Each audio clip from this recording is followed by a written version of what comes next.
Bismillahirrahmanirrahim. Raditu billahi rabba wa bil islami dina wa bi Muhammadin nabiyya. Subhanaka la ilma lana illa ma 'allamtana innaka antal alimul hakim. Rabbi zidna ilma warzuqna fahma. Uhayyikum bi tahiyatil Islam. Assalamualaikum warahmatullahi wabarakatuh.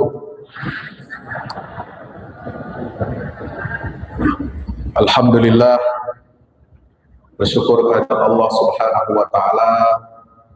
Pagi hari ini saya sangat bergembira, berbahagia dan juga berbangga bisa bersilaturahim, bertatap muka dengan bapak-bapak, ibu-ibu, dosen, karyawan dan juga pimpinan, direktur, para dekan dan juga para wakil rektor.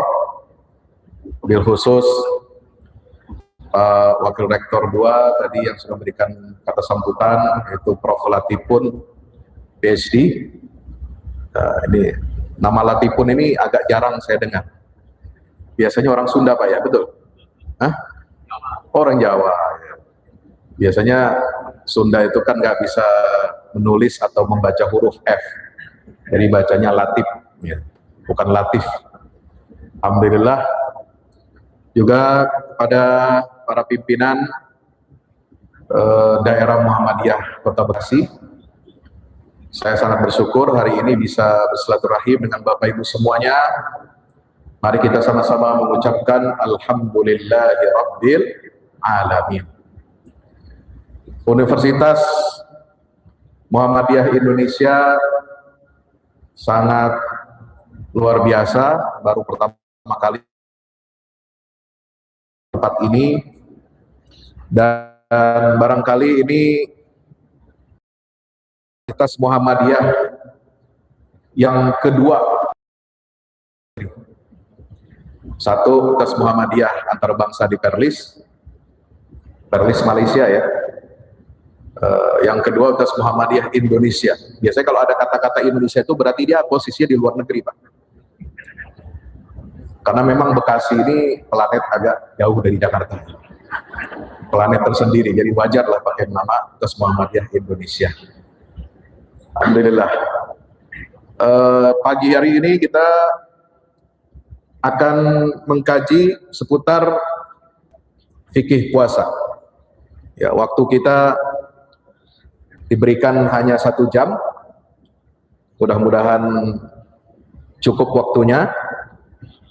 Ya, ini saya buat materi ini sebenarnya materinya sudah lama, tapi alhamdulillah dapat ilmu baru bagaimana cara menggunakan AI yang baik dan benar, sehingga bisa bikin PPT yang ya lumayan lah, rada cakep gitu. Kalau gaya-gaya dosen kan PPT-nya begitu ya, makalah cuma dipindah PPT aja ya. Visualnya, yang bisa bikin PPT bagus itu biasanya anak-anak mahasiswa bahkan sekarang. Bapak Ibu dirahmati Allah, kita bersyukur ya menyambut datangnya bulan suci Ramadan ini. Tentu persiapan yang pertama adalah persiapan ilmu. Selain tentu saja persiapan mental, persiapan fisik, ya, juga persiapan dalam rangka kita menyambut bulan suci Ramadan. Kenapa kita perlu menyambutnya dengan berbagai macam persiapan? Karena ini ibadah yang jangka waktunya cukup lama, cukup panjang. Ya, kalau ibadah sholat ya paling lama 5 menit. Ya, itu kalau berjamaah. Kalau sholat sendiri bisa diskon 50%, ya kan? Ya, 2,5 menit cukup Pak sholat. Ya. Bayar zakat 4, ya tinggal transfer QRIS, tidak sampai 1 menit. Ya. Nah, haji walaupun berat, ibadahnya cuma 6 hari. Inti pokok rukun haji itu cuma 6 hari. Itu sudah termasuk ya yang di luar rukun haji.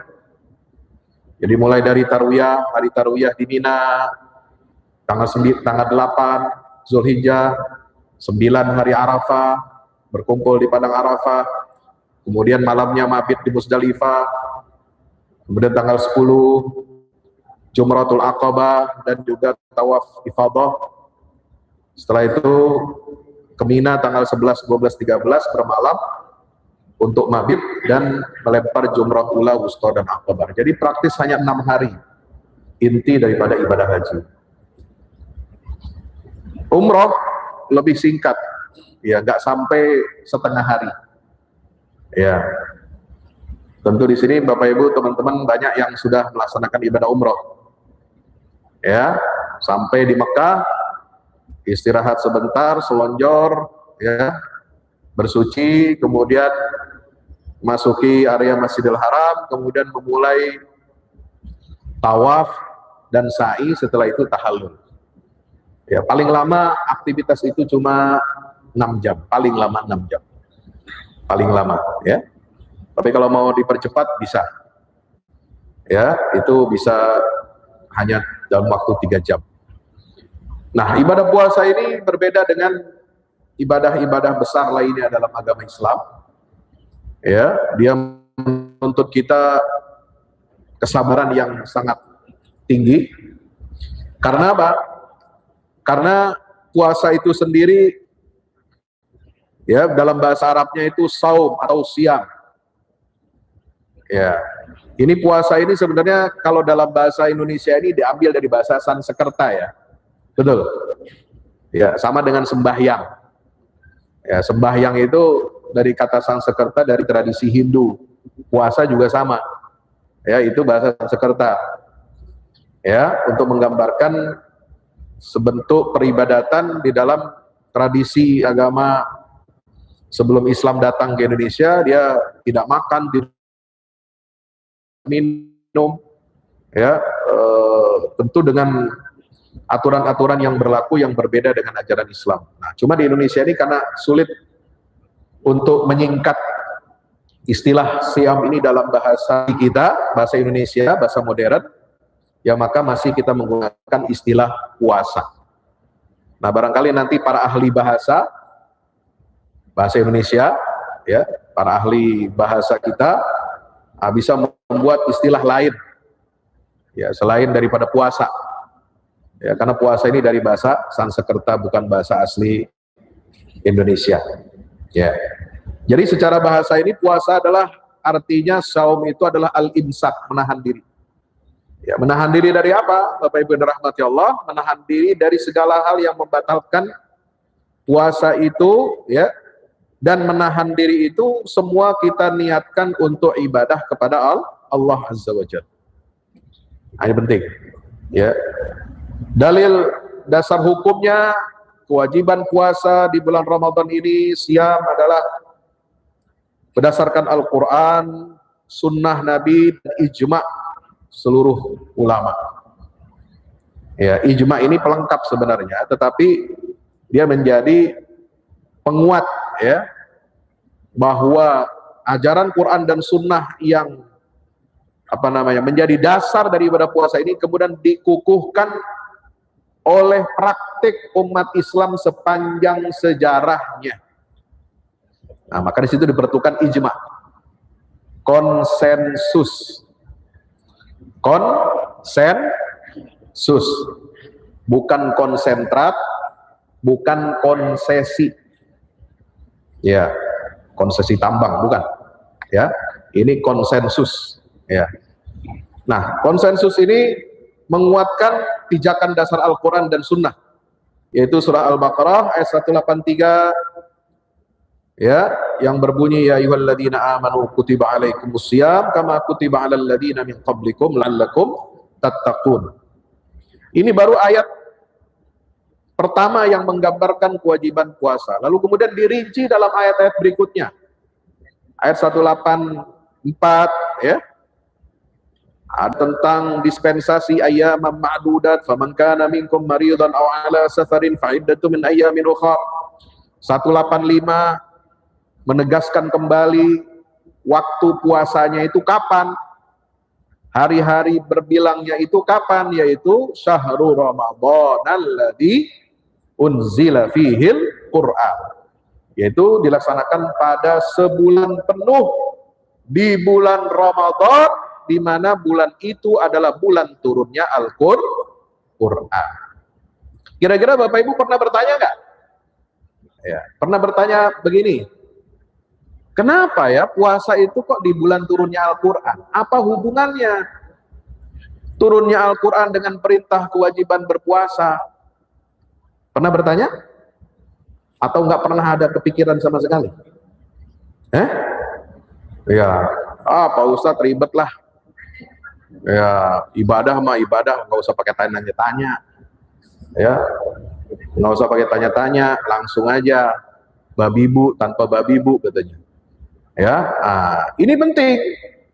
Ya, pertanyaan seputar mengapa Allah Subhanahu wa taala wajibkan kita berpuasa pada bulan Ramadan, dan bulan itu didefinisikan oleh Allah dengan ungkapan unzila fihil Qur'an, yaitu di bulan turunnya Al-Qur'an. Jawabannya sebagaimana ditulis di dalam Tafsir Al-Manar. Tafsir Al-Manar, tahu Tafsir Al-Manar? Ya, Tafsir Al-Manar ini ditulis oleh dua orang ulama pembaharu dari Mesir. Ya, guru dan murid yang menjadi inspirator lahirnya gerakan pembaharuan di Indonesia yang dimotori oleh Perserikatan Muhammadiyah. Bahkan Kiai Ahmad Dahlan, pendiri Muhammadiyah ini, bertemu langsung, ya, jadi sejaman, ya, sejaman, usianya mirip-mirip, sezaman dan seumuran dengan Syekh Muhammad Rashid Ridho yang merupakan murid daripada Syekh Muhammad Abduh, Mufti Agung Mesir, ya, yang wafat pada tahun 1905. Nah itu. Hadirin dirahmati Allah Subhanahu wa taala, di dalam Tafsir Al-Manar kita bisa menemukan jawaban ini. Kenapa puasa Ramadan itu ditetapkan oleh Allah, diwajibkannya pada bulan Ramadan, bulan turunnya Al-Quran? Karena itu cara Allah untuk mengingatkan nikmat turunnya Al-Quran harus kita syukuri dengan cara berpuasa 1 bulan penuh. Alhamdulillah. Jadi Ramadan ini puasa itu adalah dalam rangka tasyakur. Ya, kalau bahasa orang Bekasinya syukuran. Ya, syukurannya bukan dengan makan-makan, tapi dengan puasa. Ya, biasanya kita syukuran, ada sujud syukur. Syukuran kita bikin acara doa bersama. Ya, biasanya doa bersama ini selamatan. Ya, cuma selamatannya kadang-kadang, ya, itu dari awalnya tradisi lalu kemudian menjadi agama. Nah, ini yang repot. Ya, kalau tradisi jadi agama, ya, kita awalnya itu adalah kebiasaan di tengah masyarakat, tetapi kemudian dibumbui dengan warna-warna agama, akhirnya orang lalu menganggap biasa bahwa itu menjadi bagian dari perintah agama. Ya, padahal pernyataan bahwa kita harus mensyukuri nikmat Allah, wa amma bi ni'mati rabbika fahaddits, itu ayat bersifat umum dan tidak merinci, ya, tentang bagaimana cara kita syukuran itu. Qul bi fadlillahi wa bi rahmatihi, hanya ada ayat dalam surat Yunus. Katakanlah wahai Muhammad, bahwa dengan karunia nikmat Allah dan rahmatnya, fabidzalika falyafrahu huwa khairun mimma yajma'un. Ya, kalau kita mendapatkan karunia dan nikmat Allah, kita mendapatkan rahmat Allah, hendaklah mereka itu bergembira. Falyafrahu. Sebagaimana tema tarhib Ramadan ini. Tema besar kegiatan Ramadan di UM Indonesia ini adalah apa? Bergembira. Ramadan 1447 bergembira. Ya. Nah, itu sesuai dengan tagline Al-Quran. Kenapa? Turunnya Al-Quran itu adalah rahmat Allah. Turunnya Al-Quran itu adalah karunia Allah yang paling besar. Maka kalau nikmat yang paling besar ini Allah berikan kepada kita, maka cara mensyukurinya itu juga besar. Nggak cukup dengan sujud syukur. Nuzulul Quran, sujud syukur. Nuzulul Quran, sholat hajat, nggak ada. Nah, Allah bilang apa? Puasa. Kutiba alaikumusiyam, dikaitkan dengan tradisi ibadah puasa yang ada Allah wajibkan kepada umat-umat sebelum umat Rasulullah Sallallahu Alaihi Wasallam. Jadi nyambung, ya. Berkesinambungan ajaran Islam ini, kemudian Islam inilah yang menjadi pemungkas syariat agama para nabi dan rasul sebelumnya, yaitu Islam. Maka ibadah puasa Ramadan ini menjadi ibadah yang sangat spesial, di mana Allah sendiri yang menyatakan bahwa ibadah puasa Ramadan ini adalah dalam rangka festival mensyukuri nikmat turunnya Al-Quran. Pertanyaan kedua, apa cara mensyukurinya dengan puasa? Kenapa enggak dengan ibadah yang lain? Jawab lagi sama Grand Syekh Al-Azhar, Syekh Mahmud Saltut. Ada yang kenal Mahmud Saltut? Ya, mungkin ada yang pakai namanya. Ya, jadi nama anak, ya. Mahmud Saltut. Ya. Nah, itu ulama besar di Mesir, Grand Syekh Al-Azhar, dulu pernah ke Indonesia. Karena beliau menjabat sebagai Grand Syekh Al-Azhar tahun 60-an. Dan meresmikan Masjid Agung Al-Azhar di Kebayoran. Dulu namanya kan Masjid Kebayoran. Nah, ketika beliau datang ke Indonesia, kurang lebih tahun 57 kalau tidak salah, itu sebelum Gestapo, ya, antara 57 sampai 60. Jadi hubungan Buya Hamka dengan Presiden Soekarno masih bagus lah, ya kan? Nah, setelah ada ide Nasakom, mulai renggang. Nah, pemerintah Indonesia, Presiden Soekarno itu sangat baik, hubungannya dekat sekali dengan pemerintah Mesir di bawah Presiden Jamal Abdel Nasir.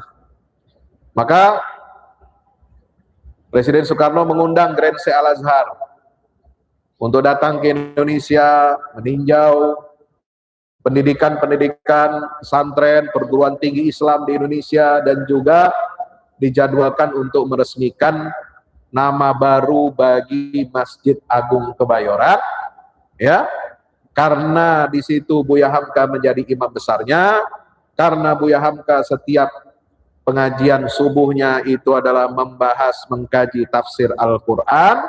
Tafsir Al-Qurannya beliau namakan dengan Al-Azhar. Kenapa? Karena Buya Hamka itu sangat mengagumi institusi pendidikan Islam tertua di dunia, yaitu Al-Azhar. Maka dari situlah ketika Grand Syekh Mahmud Saltut datang ke Jakarta meresmikan masjid, ya, Masjid Agung Kebayoran itu, lalu beliau menamakannya dengan Masjid Agung Al-Azhar. Apa kata Syekh Mahmud Saltut dalam bukunya Al-Islamu Aqidatan wa Syari'atan, ya, bahwa Allah memilih ibadah puasa sebulan penuh sebagai tanda rasa syukur kita atas nikmat turunnya Al-Quran. Itu disebabkan faktor karena dua-duanya memiliki fungsi dan tujuan yang sama. Baik Al-Quran, baik itu ibadah puasa, fungsi dan tujuannya sama, mirip. Yaitu apa? Untuk mensucikan jiwa. Al-Quran dihadirkan oleh Allah untuk apa? Wa yuzakkikum, membersihkan jiwa umat manusia. Puasa juga untuk membersihkan jiwa, meriset spiritual. Ya, spiritual kita diriset, dimulai ulang, dibersihkan tubuh kita dari berbagai macam racun.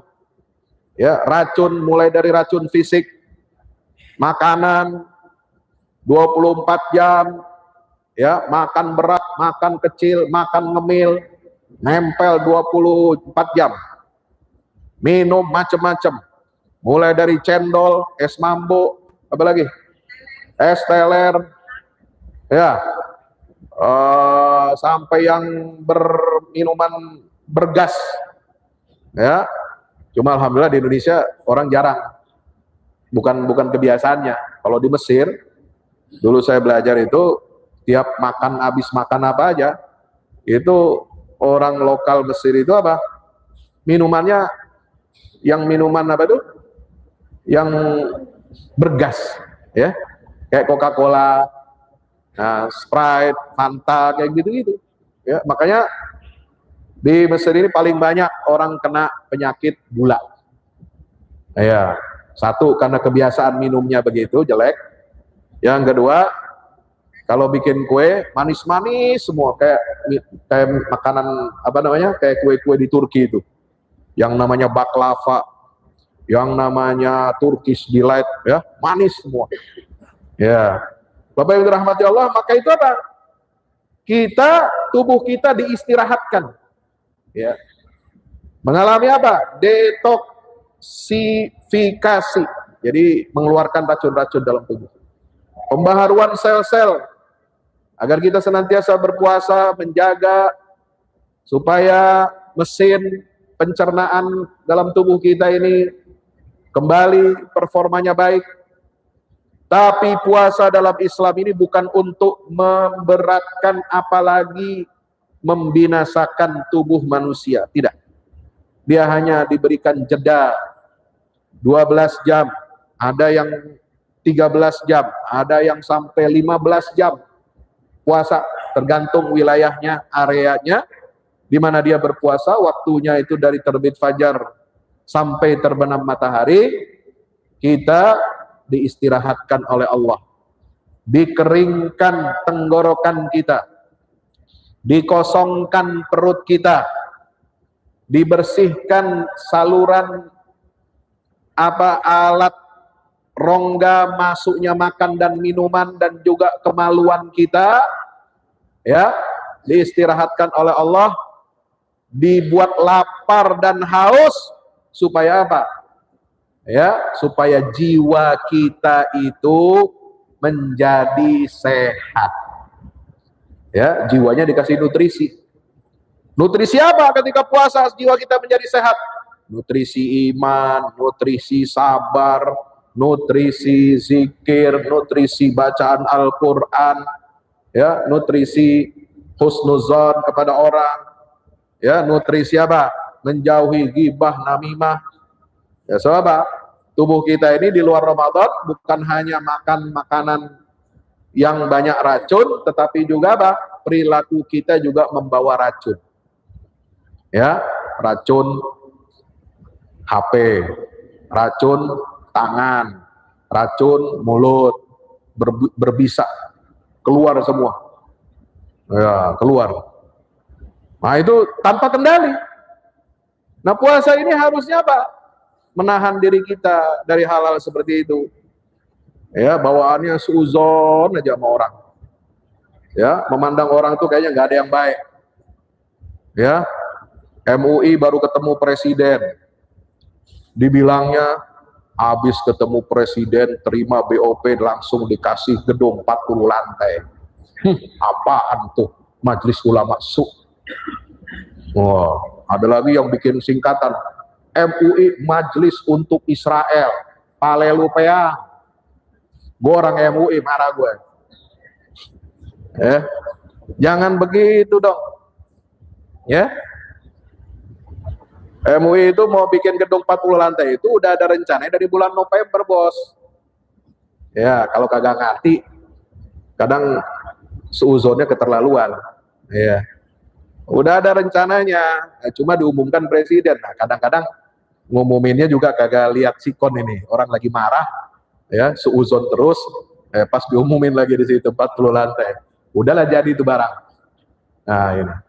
Jadi Bapak Ibu rahmati Allah, ini harus dibersihkan semua. Ya, Tinggalkan hawa nafsu kita, syahwat kita, emosi kita. Semuanya tunduk kepada Allah.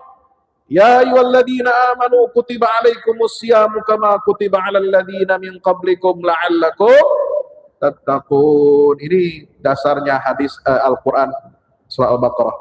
Dari hadis Nabi, sunnah Nabi, banyak sekali hadis-hadis tentang kewajiban ibadah puasa Ramadan ini. Yang paling terkenal tentu saja tentang hadis rukun iman, rukun Islam. Malaikat Jibril bertanya kepada Rasulullah, apa itu Islam? Dijawab oleh Nabi dengan 5 rukun Islam. Ada lagi Nabi bersabda, bunyal Islamu ala khamsin. Islam itu dibangun di atas 5 pondasi.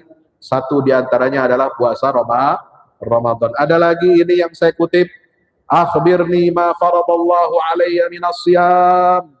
Ya Rasulullah, beri kabar kepadaku apa yang Allah wajibkan kepada saya tentang puasa. Nabi cuma jawab puasa Ramadan, itu yang wajib. Ada lagi enggak puasa yang wajib selain Ramadan? Enggak ada, kata Nabi, kecuali puasa sunnah. Ini syarat puasa.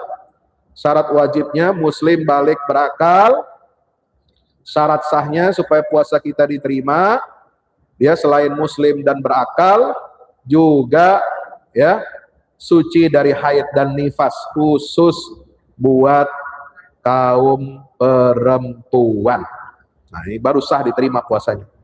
Kalau haid, nifas, keluar darah, ya itu enggak sah puasanya, batal.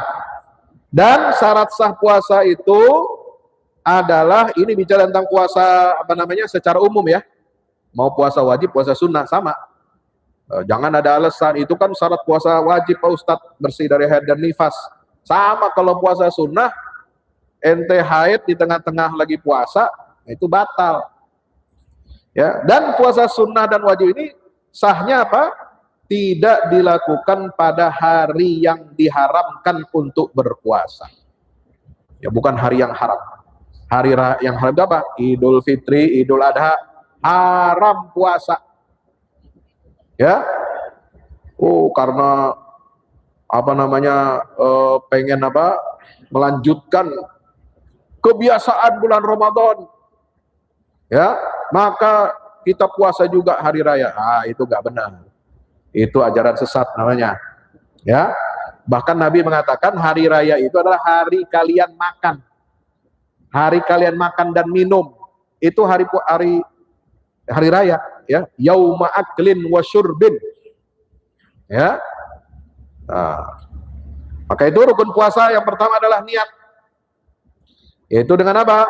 Dengan kita mengucapkan niat, menyengaja melakukan sesuatu yang berbarengan dengan perbuatannya. Itu pertama dicukup di dalam hati. Kalau mau dikuatkan dengan lisan, terutama kalau ibadah puasa Ramadan, ini dianjurkan. Kalau talafuz bin niyah itu dalam hal sholat tidak dianjurkan, dia cukup dalam hati. Tapi kalau dalam puasa, ini talafuz bin niyah, melafadzkan niat sebagaimana dibimbing oleh, biasa kalau kita habis tarawih ya, nawaitu shauma ghadin. Nah, itu lebih baik begitu. Supaya apa? Mantep. Gitu ya. Insya Allah. Puasa yang wajib harus niatnya sejak malam. Sebelum fajar itu sudah harus niat. Ya, jangan sampai ketinggal niat. Siapa? Kalau nggak niat, sampai dia terbit fajar dia nggak ada niatnya, itu nggak sah puasanya. Beda sama puasa sunnah. Puasa sunnah nggak harus ada niatnya sejak malam hari, masih gelap, ya. Kenapa? Karena di pagi hari kalau dia bangun kemudian sholat subuh, dia belum sentuh minum, nggak makan, nggak minum dari sejak subuh terbit fajar, ya. Kemudian setelah itu dia mau berniat puasa sunnah, boleh, sah puasa. Walaupun dia tidak niat puasa sunnah di malam hari, insya. Rukun puasa yang kedua adalah imsak, menahan diri dari makan, minum, dan jima, hubungan suami istri. Ini dalilnya ayat Al-Baqarah 187, wa kulu washrabu hatta yatabayyana lakumul khaytul abyad minal khaytil aswadi minal fajr thumma atimmus siyama ilal lail. Jadi kita boleh ya baru bisa makan, minum, berhubungan suami istri itu pada malam harinya. Malam hari puasa, kalau dari terbit fajar sampai terbenam matahari itu semua harus kita tahan. Ya, jangan sampai kebobolan, ya. Nah, sekarang pertanyaannya, mana yang batal dan mana yang tidak, Pak Ustadz? Ini kan masalah makan dan minum ini nanti berkaitan dengan konsep jauf. Jauf itu rongga lambung, rongga di dalam tubuh kita yang menyimpan makanan dan minuman, menampung di situ. Nah, tapi ada batasannya, ya. Karena makanan nggak mungkin tiba-tiba Bismillahirrahmanirrahim, nggak pakai masuk mulut atau masuk ke lambung. Ada nggak? Ada begitu? Nggak ada. Ya, semua harus melalui saluran mulut, dikunyah dulu, ditelan, masuk ke tenggorokan. Nah, batas ya kita ini batal apa tidak kalau minuman dan makanan itu masuk sampai batas ke tenggorokan. Ya, kalau masih dikunyah, belum saripatinya makanan atau minuman itu belum masuk ke tenggorokan, masih tertahan di mulut, itu masih bisa dikeluarkan kumur-kumur, kita bisa lanjut puasa. Tapi kalau udah lewat, nah itu yang membatalkan puasa kita. Ya, batal puasa kalau ada benda makanan minuman masuk melalui batas tenggorokan menuju perut. Nah, bagaimana kalau bukan makan, bukan minum? Kumur-kumur boleh, tapi jangan sering-sering. Takutnya nanti sambil menyelam minum air. Siwak, sikat gigi boleh nggak? Boleh. Asal jangan ditelan sama sikat giginya. Ya. Semprot asma boleh nggak bagi yang punya penyakit asma? Puasa. Jangan punya alasan ente, oh ada asma Pak Ustadz, kita nggak usah puasa, takut apa? Semprot nanti batal. Enggak, boleh. Tapi perlu kehati-hatian, ya. Jadi sekedar sampai membantu udara saja, ya. Karena itu semprot asma itu bukan bentuknya cairan atau minuman atau makanan, maaf. Selang oksigen boleh nggak? Boleh. Ya timbang selang doang. Ya cuma ditempel, kan bukan makanan yang masuk. Gas bius, orang kalau dioperasi lagi puasa, boleh nggak? Boleh kalau kena bius. Kamera endoskopi, dimasukin alat. Ini paling ngeri ini ya. Saya nggak pernah masukin alat begitu. Cuma ngebayanginnya aja ngeri. Ya. Apalagi kalau endoskopinya masuk dari dubur. Aduh, capek deh. Ya, nah itu batal kalau sampai masuk ke perut, itu kamera. Kalau cuma sampai tenggorokan, sampai dada, ya, untuk periksa ini paru-paru, macam-macam yang ada di atas lambung, ya, selama tidak masuk ke perut, ke lambung itu dia nggak masalah. Obat tetes mata boleh tidak? Boleh. Tidak membatalkan kalau saudara pakai obat tetes mata. Kenapa? Karena salurannya nggak langsung masuk ke perut. Obat tetes hidung, nah ini harus hati-hati. Ya, walaupun sah puasanya, tapi harus hati-hati. Salurannya, sebab ada yang terhubung ke tenggorokan atau jauh. Obat tetes telinga, ya kali ada yang ada yang, mohon maaf, bahasa Betawinya betul, conge. Nah, diobatin. Obat tetes telinga, boleh nggak? Boleh, nggak membatalkan puasa. Ya, kemudian bagaimana kalau suntikan? Suntikan masuk cairan melalui kulit, ya, tidak membatalkan. Karena suntikan itu masuknya ke otot yang intramuskular. Ya, ada suntik pembuluh darah, biasanya masukin obat. Ya, nah itu kan obatnya nggak masuk ke lambung. Ya, yang batal itu kalau masuk lewat tenggorokan masuk ke lambung. Tapi kalau masuk melalui pembuluh darah, obat disuntikan melalui pembuluh darah itu nggak masalah.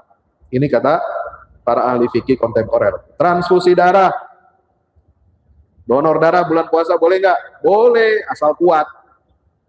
Ya, asal nggak sempoyongan nanti. Ya, kan kurang darahnya. Ya, nanti pusing lagi.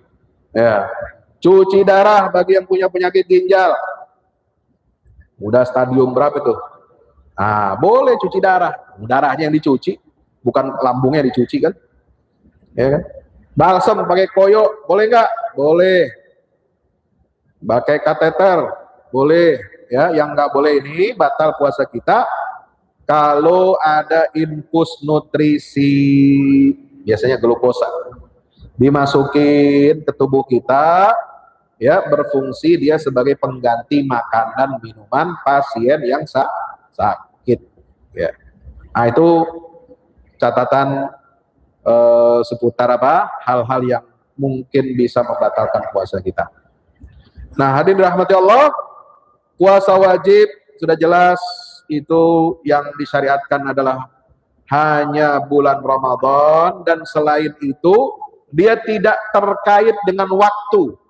Nah, Ramadan ini kan waktunya terkait dengan bulan. Ya, ada juga puasa wajib, tapi dia bukan puasa sebulan penuh kayak Ramadan. Dia hukumnya itu misalnya mengganti puasa Ramadan kita. Nah, itu wajib.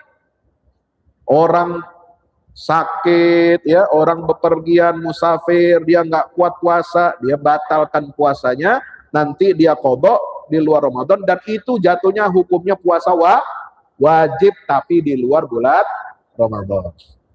Bayar kafarat denda ada dalam bentuk puasa, maka puasanya adalah puasa wajib. Puasanya bentuknya nazar. Ya Allah, kalau saya dapat rezeki nomplok, jual sawah di Bekasi Utara 5 hektar, semeternya 500.000, laku, insya Allah saya mau puasa 10 hari. Nah itu wajib puasanya, itu nazar, ya. Nah puasa sunnah, nah, ada puasa sunnah, yaitu puasa yang dicontohkan oleh Nabi SAW ataupun diperintahkan langsung oleh beliau. Ya, puasa Senin Kemis, puasa Daud, puasa tengah bulan Hijriah, Ayyamul Bid, puasa 6 hari di bulan Syawal. Nah, puasa hari 6 di bulan Syawal ini ulama tidak sepakat, tidak semua mazhab fikih, ulama fikih tidak semuanya sepakat menyatakan itu sunnah puasa, enggak. Dari 4 mazhab fikih ahlus sunnah, cuma 3 yang mensunnahkan. Ada 1 yang enggak mensunnahkan, mazhab Maliki. Mazhab Maliki ini ulama ahli Madinah, Imam Malik bin Anas. Beliau pendapatnya mengatakan tidak ada puasa 6 hari bulan Syawal, itu bid'ah. Tuh kan? Nah, mau nggak ente dibilang puasa 6 hari Syawal bid'ah? Nggak mau ya? Nah, tapi mazhab Maliki menganggap itu bid'ah. Ya. Kenapa? Karena itu ungkapan, tapi Nabi sendiri tidak ada mempraktekkan, katanya, kata mazhab Malik, kata orang ahli Madinah, Nabi nggak puasa tuh 6 hari. Jadi dari mana katanya sunnahnya puasa 6 hari bulan Syawal? Nah ini pendapat. Nah, pendapat itu boleh dipakai, boleh tidak. Tapi umumnya ulama menganggap, dari berbagai mazhab selain Malikiyah menganggap itu adalah sunnah puasa man atba'a sittan min Syawal kana kasiyamid dahri, itu hadisnya. Puasa 9 dan 10 Muharram tiap tahun sunnah, ya, dianjurkan oleh Nabi. Puasa Tarwiyah dan Arafah 8 dan 9 Zulhijjah juga sunnah. Puasa bulan Sya'ban sunnah, tapi bulan Sya'ban ini umum, tidak menyebut khusus nisfu Sya'ban. Nabi nggak ada ngomong begitu. Hei, puasalah umat Islam puasa pertengahan Sya'ban tanggal 15, nggak ada. Ya, maka puasa nisfu Sya'ban itu sebenarnya tidak termasuk dalam puasa sunnah yang memiliki teks, ya, yang dianjurkan atau diperintahkan langsung oleh Nabi kita Muhammad sallallahu alaihi wasallam. Ada satu riwayat yang menyatakan kalau masuk pertengahan bulan Syaban, sumu lailaha qumu lailaha wa sumu naharaha. Nah, ini hadisnya riwayatnya dhaif. Ya. Dan itu tidak diamalkan oleh para sahabat. Jadi kalau kita mau puasa bulan Syaban, ambil aja puasa Senin Kemis. Boleh. Mau puasa Syaban, niat puasanya pertengahan bulan 13, 14, 15. Boleh. Nah, jadi dia menggabungkan antara puasa Senin Kemis, puasa Ayyamul Bid dengan niat umum puasa bulan Sya'ban berdasarkan hadis dzalika syahrun yaghfulu anhu katsirun minan nas baina Rajab wa Ramadan. Sebab Nabi ditanya, kenapa ya Rasulullah engkau bulan Sya'ban banyak puasa sampai kita menganggap hampir sebulan penuh bulan Sya'ban itu engkau puasa. Apa sebabnya? Ya, Nabi menjawab, Sya'ban ini adalah bulan yang sering dilupakan oleh manusia, banyak orang. Padahal kata Nabi, itu Sya'ban adalah syahrun turfa'u fihil a'malu ilallah wa ana uhibbu an yurfa'a amali wa ana sha'im. Jadi bulan Sya'ban ini bulan dilaporkan semua amal perbuatan kita 1 tahun kepada Allah, dan saya ingin suka senang kalau laporan catatan amal saya dilaporkan kepada Allah dalam keadaan saya sedang berpuasa. Ya, insya Allah. Puasa yang makruh ada pembagiannya, khusus hari Jumat, nggak boleh khusus hari Jumat puasa. Kecuali di situ Jumatnya Asyura misalnya, ya. Di situ Jumatnya hari Arafah, itu boleh. Ya, tapi kalau khusus hari Jumat nggak ada puasa hari Jumat. Khusus hari Sabtu nggak ada puasa hari Sabtu. Khusus hari Minggu nggak ada puasa hari Minggu. Nah, termasuk kata para ulama khusus tanggal 10 aja Muharram. Siapa yang memang disunnahkan itu dengan tanggal 9-nya Tasu'a dan Asyura. Tapi bagi yang belum terbiasa, ya, puasa 10 Muharram aja boleh. Bukan berarti nggak boleh, silahkan. Tapi kalau memang udah biasa, itu lebih dianjurkan puasa 10 Muharram. Ya, kalau 10 makruh, tapi tetap sah puasa 10 Muharram saja. Tapi makruh. Puasa wisol nyambung hari itu nggak boleh. Nah, ini puasa yang diharapkan. 1 Syawal, orang lagi makan opor, dia puasa. 10 Zulhijjah, orang lagi makan sate kambing, dia puasa. Nggak boleh. Hari Tasyrik 11, 12, 13 Zulhijjah, orang lagi pesta kambing di mana-mana, dia puasa, nggak boleh. Wanita haid dan nifas hari Syak, ragu sebelum Ramadan. Nah, ragu sebelum Ramadan misalnya, nih 29 sampai masuk 30 Sya'ban. Ya. Misalnya besok Muhammadiyah udah ada ketetapannya duluan puasa tanggal 18. Ya. Pemerintah misalnya qadarullah misalnya 19. Nggak tahu kalau pemerintah nanti ikut Muhammadiyah. Kan bisa aja. Bisa nggak? Bisa dong. Tahun kemarin begitu. Alhamdulillah. Namanya keputusan kan bisa beda-beda, bisa berubah-ubah. Ya. Nah, ini bagi masyarakat awam yang bukan warga Muhammadiyah, dia bingung, ragu. Ini tetangga gue Muhammadiyah udah puasa, sementara pemerintah belum. Nah, ragu dia. Ini syak namanya. Nah, itu jatuhnya kalau orang udah terbiasa puasa Sya'ban sering, maka di hari itu dia nggak boleh puasa, haram. Ya, karena apa? Ada syak. Ya. Hukum puasa yang bersifat khusus, musafir, sakit, hamil, menyusui, ini ada aturannya. Ya, kemudian jamaah haji ketika wukuf di Arafah disunnahkan tidak puasa. Ya. Baik, karena waktunya sampai jam berapa? Oh, udah hampir nih habis. Nah, sekarang kita masuk penentuan awal Ramadan. Ya, ini perintah Nabi ya dalam hadis Bukhari Muslim, sumu li ru'yati wa aftiru li ru'yati. Ya, mulailah puasa dengan melihat bulan dan mulai berlebaran dengan melihat bulan juga. Kalau bulan yang enggak kelihatan, sempurnakan hitungan Sya'ban jadi 30 hari. Itu ada hadisnya. Fa'akmilul iddata salasin. Ada lagi hadis riwayat yang lain sama-sama sahih dari Ibnu Umar, fa in ghummiya alaikum faqduru lahu. Kalau tadi hadisnya fa'akmilul iddah, istiqmal 30 hari.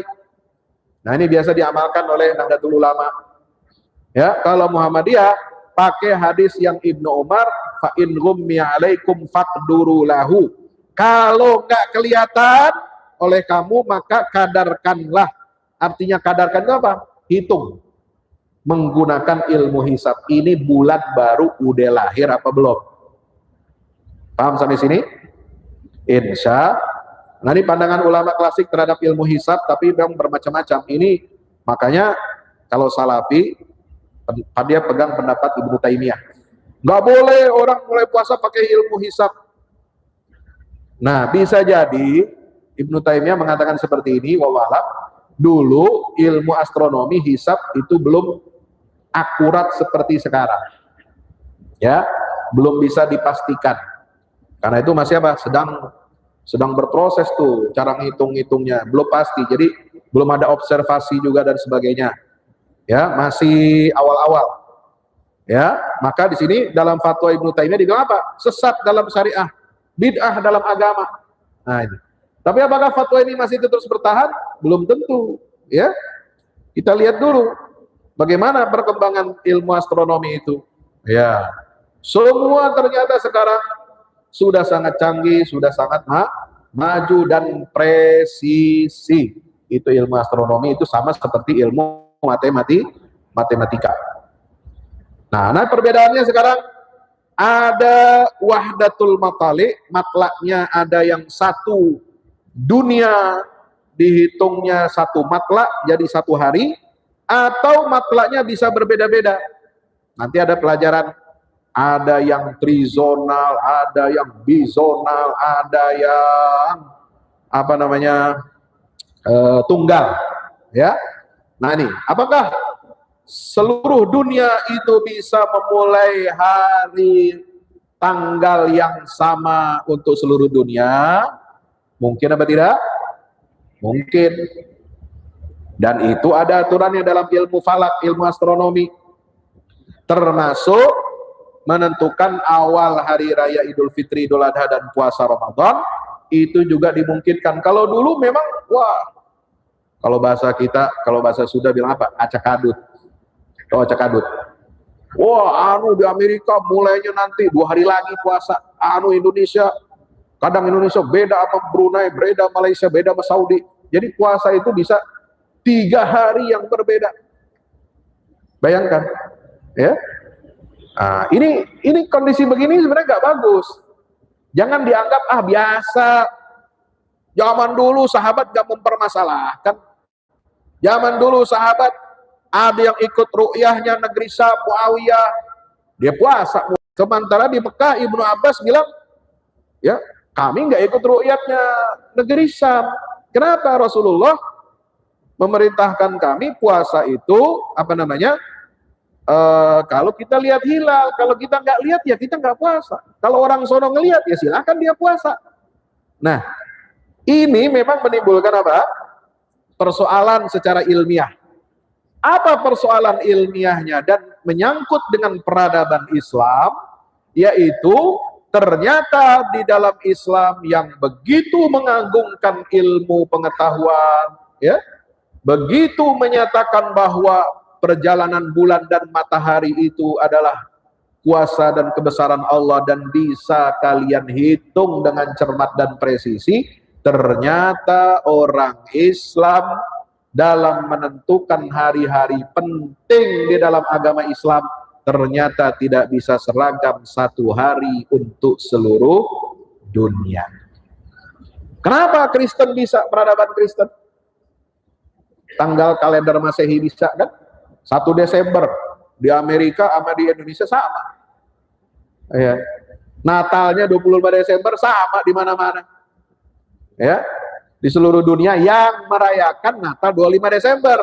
Walaupun ada juga yang Natalnya bukan 25, tapi itu bukan karena perbedaan hilal, ya. Tapi emang beda ajaran, ada yang Natal 25 Desember, ada yang Natal tanggal 7 Januari. Bedanya 2 minggu. Itu bukan beda lihat hilal. Emang ajarannya dari sononya begitu. Ya, di Mesir Kristennya kan Koptik. Di Palestina Kristennya itu Ortodok. Itu Natalannya tanggal 7 Januari, bukan 25 Desember. Yang 25 Desember itu cuma Katolik sama Protestan. Ya. Nah, Bapak yang dirahmati Allah, makanya kemarin rame-rame itu Menteri Agama ngomong apa?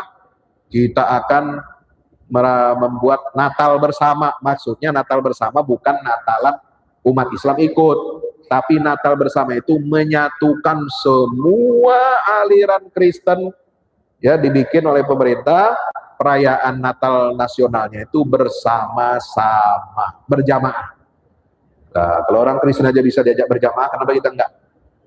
Ya, Bapak Ibu rahmati Allah. Nah, sekarang dengan berbagai macam aliran dan metode Indonesia, ya, dulu Muhammadiyah menggunakan wujudul hilal, ada juga yang imkanur ru'yah, ada ru'yat nasional, ada internasional, ada ru'yat Mekah, ya, patokannya Mekah, di mana Mekah menentukan hari raya, di situlah hari raya kita.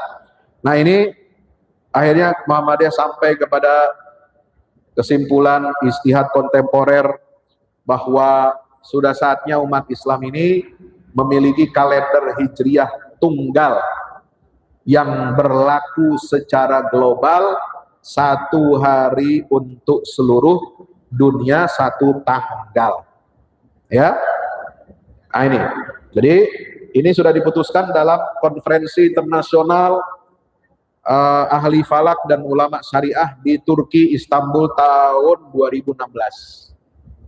Dan Muhammadiyah mengadopsi, ya, keputusan ini menjadi kalender hijriah global tunggal, di mana di situ prinsip-prinsipnya apa? Menerima hisab, ada transfer imkanur ru'yat, prinsip 1 hari 1 tanggal di seluruh dunia, penerimaan garis batas tanggal internasional.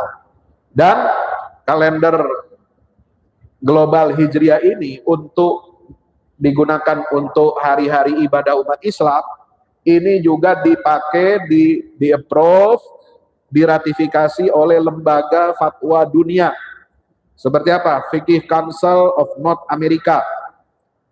Ya, kemudian ada European Council for Fatwa and Research, Al-Majlisul Urubi lil Ifta wal Buhus, yang dulu didirikan dan ketuanya yang pertama adalah Syekh Al-Allamah Dr. Yusuf Al-Qaradawi.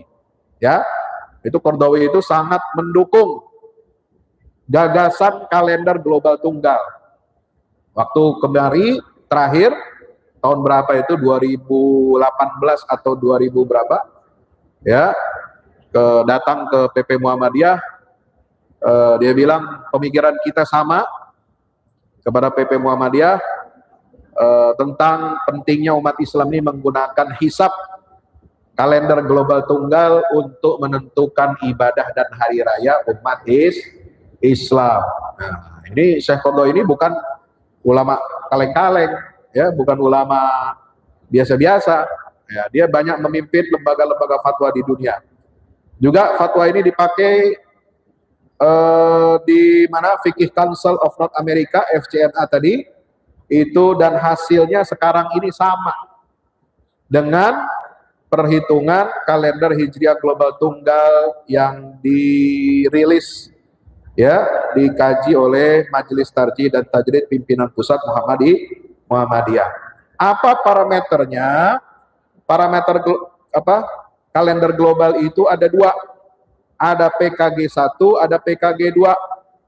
PKG 1 itu, ya, seluruh muka bumi adalah 1 makla, bulan baru dimulai apabila terjadi imkanur ru'yat dengan ketinggian 5 derajat dan elongasi 8 derajat. Jadi IR-nya rumusnya imkan ru'yat 5 plus 8. IR 5 plus 8 dimanapun di permukaan bumi, kalau itu terjadi IR 5 plus 8 ini sebelum pukul 00 UTC atau GMT. Kalau itu terjadi, maka mulailah bulan baru pada hari tersebut, pada keesokan harinya maksudnya.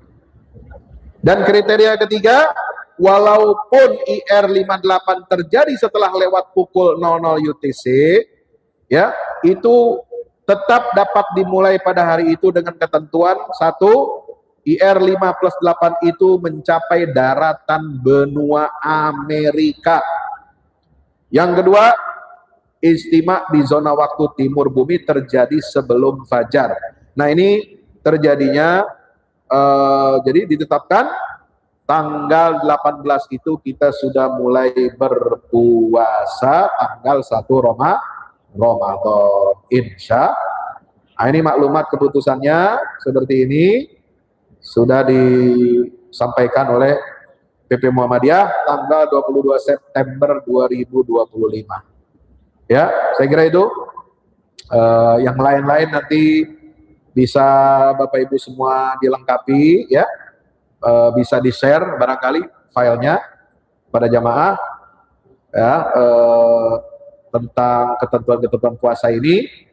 Dan sunnah dalam berpuasa seperti kita ketahui adalah mengakhirkan sahur, takjil, mempercepat iftar, berbuka puasa, baca Quran, infak sedekah, memberi iftar pada orang lain, dan menjaga lisan kita. Ada juga fikih itikaf, karena nanti di sini juga mudah-mudahan ada diselenggarakan itikaf 10 malam terakhir, maka perlu ada maklumat atau ilmu yang harus kita persiapkan terkait dengan hukum itikaf di masjid jami, di masjid biasa, atau di rumah. Nah, bahkan kalau di rumah ada yang menyatakan boleh, terutama buat khusus perempuan.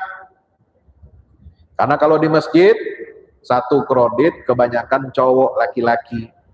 Nanti kalau mau ke WC, mau kemana, mau ganti apa, ganti anu, ya, ini rawan apa namanya? Bukan rawan kecelakaan, bukan, tapi rawan apa, tidak nyaman lah, ya. Maka itu bisa itikaf bagi perempuan di rumah ini menurut mazhab Hanafi. Baik, saya kira itu saja. Mudah-mudahan bermanfaat, ya. Nah, mari kita jadikan momentum kedatangan Ramadan ini sebagai momentum yang menggembirakan kita semua, ya. Jangan menganggap Ramadan sebagai beban yang memberatkan kita, tapi justru sebagai sarana bagi kita untuk apa? Ya, untuk membersihkan diri, membersihkan jiwa, membersihkan fisik kita, taqarrub kepada Allah Subhanahu wa taala, dan kita syiarkan Ramadan ini sebagai bulan dakwah. Bulan dakwah Ramadan ini untuk bulan keluarga.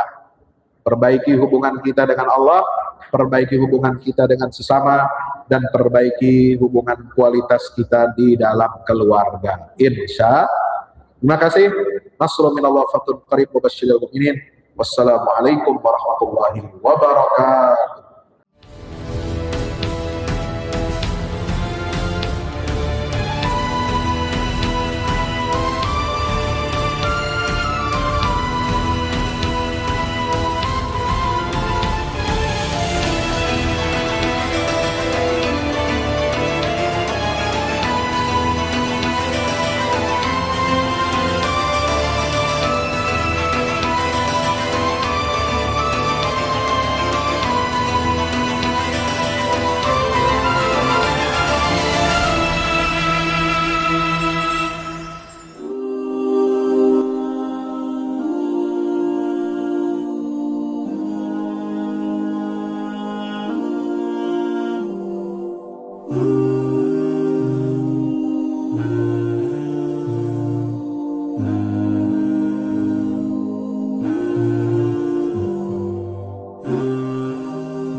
Assalamualaikum warahmatullahi wabarakatuh. Yang terbaru dari Al-Fahmu Institute, buku petunjuk manusia pilihan, karya Ustadz Fahmi Salim. Dari keseluruhan jumlah ayat-ayat Al-Quran, sekitar sepertiganya adalah berupa kisah-kisah. Hal ini menjadi dalil yang sangat jelas tentang pentingnya sebuah kisah. Andaikan kisah ini tidak penting, tidak mungkin menempati porsi yang banyak di dalam Al-Quran ini. Kisah Al-Quran mempunyai keistimewaan yang membedakan dengan kisah-kisah lainnya, seperti kisah sejarah ataupun fiksi. Sesungguhnya, kisah-kisah Al-Quran sumbernya adalah Al-Quran itu sendiri. Kisah Al-Quran adalah kisah yang mempunyai target, yaitu target agama dan akhlak. Sesungguhnya sumber yang menjadi rujukan asal kejadian-kejadian di dalam kisah-kisah Al-Quran dan para tokohnya adalah berasal dari alam dunia dan sejarahnya. Kisah Al-Quran adalah kisah nyata yang tidak ada khayalan atau fiksi di dalamnya. Tidak ada kepalsuan dan tidak ada mitos, serta tidak ada kode tertentu. Ini dikarenakan kandungan kebenaran yang terdapat di dalam sebuah kisah Al-Quran mengenai alam semesta dan tabiat jiwa manusia, serta kisah-kisah umat manusia semuanya itu adalah kebenaran yang valid, baik secara keilmuan maupun sejarahnya. Objek dari kisah Al-Quran adalah manusia, karena manusia merupakan tujuan utama dari adanya sebuah risalah, perintah dan larangan secara umum. Manusia itu adalah penerus dan penerima apa-apa yang terdapat di dalam Al-Quran. Kisah Al-Quran itu bukan hanya pemaparan tentang kebenaran sebuah sejarah saja, melainkan juga ada, terutama berfokus kepada sisi ibrah atau pelajarannya. Sungguh, Al-Quran diakui tidak hanya mukjizat dari segi sumber keilahiannya atau sisi kesastraannya yang indah, informasi ilmiah sainsnya yang tepat, informasi kabar gaib terdahulu dan yang akan datang, dan aspek syariatnya saja. Mukjizat Al-Quran juga berupa solusi-solusi praktis masalah kehidupan, seperti tergambarkan dalam kisah-kisah petunjuk manusia pilihan yang menjadi utusan-utusan Allah.